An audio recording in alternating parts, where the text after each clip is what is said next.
안녕하세요. 오늘은 지입에 대해서 알려드리는 시간을 가져보도록 할 텐데요. 지입이라는 게 모르면 굉장히 좀 복잡하게 느껴지는 개념이에요. 일 자체가 그런 건 아닌데 구조가 그렇습니다. 프로세스가 좀 복잡해요. 선 홀터 보면은 화주사가 있고 지입기사, 운수사, 경우에 따라서 알선소, 그리고 이런 서류나 지입차, 현물출자 이런 여러 가지 요소들이 있고요. 생각보다 이렇게 공정 과정이 굉장히 좀 일반적인 다른 일에 비해서 좀 요소가 많다고 생각을 하시면 될 것 같아요. 그래서 일단은 오늘 설명은 우선 지입이라는 이제 단어 자체를 처음 들어보시는 분들, 이제 화물 관련 경험이나 지식이 아예 전무하다고 이제 좀 가정을 하고 그런 분들 대상으로 설명을 드려보겠습니다. 우선 지입기사라는 거는 이제 배송기사의 일종이고요. 배송기사라는 거는 이제 배송품을 원하는 곳까지 상태를 유지해서 전달하는 역할을 하는 것이라고 생각을 하시면 되고, 택배기사, 배달에 필요한 이제 딜리버리 기사, 퀵도 있고요.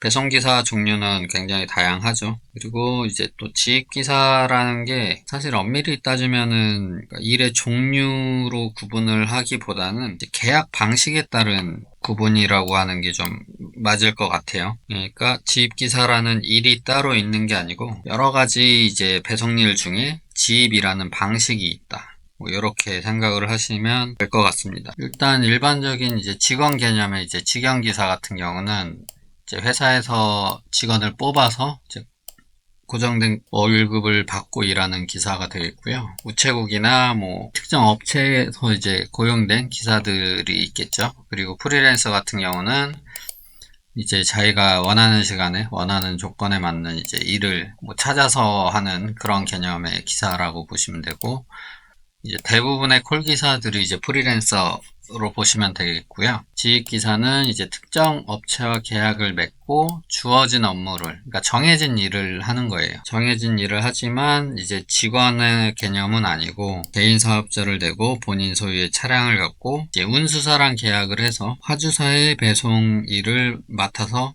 진행을 하게 됩니다. 그래서 지입 기사 같은 경우는 개인 사업자지만 이제 고정된 일을 하기 때문에 일이나 수입이 좀 안정적이고 이제 일의 지속성도 어느 정도 보장이 된다고 보시면 돼요. 그리고 지입기사 같은 경우는 이제 차량을 본인 소유의 이제 차량이 꼭 있어야 하는데, 차량 같은 경우는 이제 처음에 계약하게 된 일에 맞춰서 톤수나 차량의 형태를 맞춰서 이제 구매를 하게 되고요. 내가 그 일을 하는데 이제 다른 차를 구매를 하면은 이제 곤란해지겠죠. 그리고 만약에 처음에 했던 일을 이제 관두게 됐을 때는 그 다음 일은 보통 차량에 맞춰서 또 일을 찾게 된다고 보시면 돼요.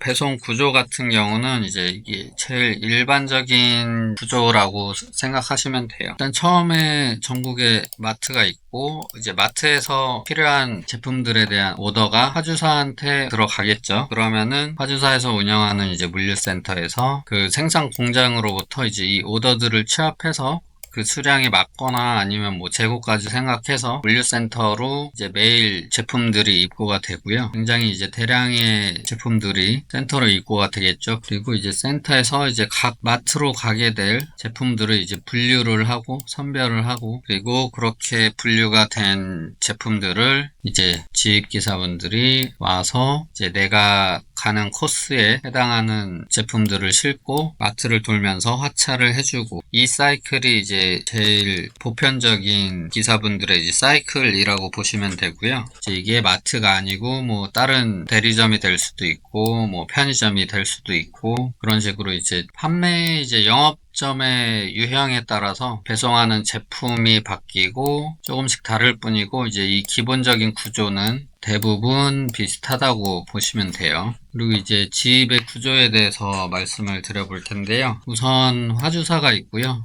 이제 화주사가 이제 화물의 주인, 즉 배송을 필요로 하는 배송 의뢰자라고 생각을 하시면 돼요. 물류센터도 대부분 이제 화주사에서 운영을 하고요. 뭐 일부 3PL 제외하고는. 그래서 이제 배송이 필요하게 된 화주사가 운수사와 계약을 통해서 배송에 대한 의뢰를 하게 됩니다. 뭐 일종의 외주라고 생각을 하셔도 될 것 같아요. 그리고 이 계약을 바탕으로 이제 지입이라는 것이 시작이 발생이 되는 거라고 생각을 하시면 되고요.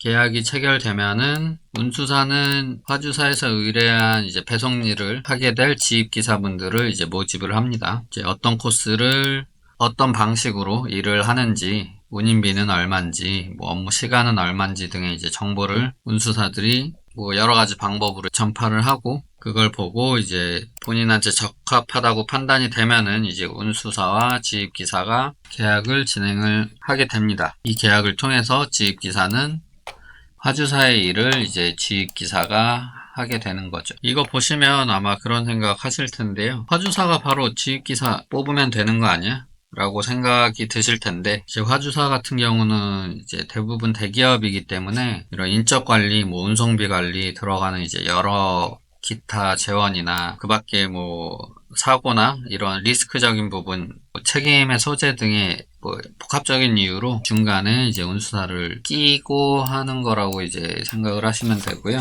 운임비의 흐름을 보면은요, 이제 지입기사가 화주사의 일을 맡아서 해서 물량 배송을 하면서 이 일에 대한 이제 노동력의 대가로 운임이 발생을 하죠. 그 운임을 이제 화주사가 처음에 운수사에게 운송대금을 이제 지급을 하게 되고, 운수사는 이 금액을 다시 지입기사에게 이제 지입료랑 뭐 기타 보험료 여러 가지 이제 공제 금액을 제외하고 지급을 하게 된다고 보시면 돼요. 결국에는 화주사랑 지입기사는 계약이나 법적인 연결고리는 없지만 실질적으로는 이곳의 일을 지입기사가 한다고 보시면 되고, 그리고 중간에서 브릿지 역할을 운수사가 한다고 생각을 하시면 돼요. 네, 여기까지 아주 기본적인 이제 지입기사에 대한 좀 개념적으로 이해를 돕기 위해서 설명을 드려봤는데요.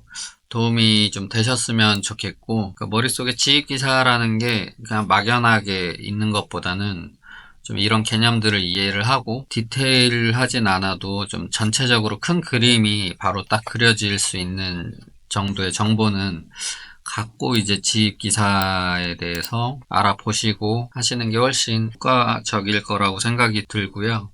이런 구조적인 것만 좀 잘 알아도 뭐 여러 가지 사기 예방이나 이런 거에 좀 도움이 될 수 있다고 생각도 하고요. 그래서 지입에 대해서 이제 막 관심이 생겨서 조금씩 알아보시는 분들 혹시 계시면은 전화해서 저한테 이제 방문 예약하시면은 뭐 평일에 편한 시간대에 오시면은 제가 지입 관련해서 뭐 여러 가지 것들을 좀 이해를 도와드릴 수 있는 자리를 마련하려고 해요. 그래서 방문해서 간단하게라도 좀 지입에 대해서 배우고 하시면 될 것 같습니다. 네, 지금까지 화물의 모든 것이었습니다. 구독과 좋아요 부탁드리고요. 저희는 여러분의 성공을 기원합니다.